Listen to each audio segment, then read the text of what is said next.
विद्यार्थ्यांच्या मृत्यू प्रकरणी मुख्याध्यापकासह शिक्षिकेवर गुन्हा दाखल झाला। लोखंडी गेट अंगावर पडून विद्यार्थ्याचा मृत्यू झाला होता। कोल्हापुरात हा धक्कादायक प्रकार घडला होता।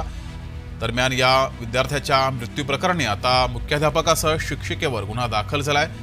धोकादायक गेट विद्यार्थ्याला उघडण्यास सांगितलं आणि त्यानंतर ही दुर्घटना घडली। त्यामुळे शिक्षक आणि शिक्षिका आणि मुख्याध्यापकावर गुन्हा दाखल करण्यात आलाय।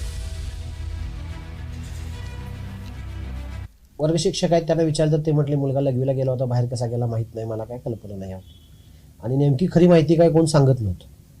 ज्यावेळेस शाळेच्या CCTV फुटेज बघितलं तर त्यावेळेला आमच्या ते निदर्शनास आलं की हे गेट त्या मुलग्याला हाताळायला लावलं होतं। ऑलरेडी गेले 6 महिने वर्षापासून ते गेट नादुरुस्त आहे, बंद, हे माहीत आहे शालेय प्रशासनाला।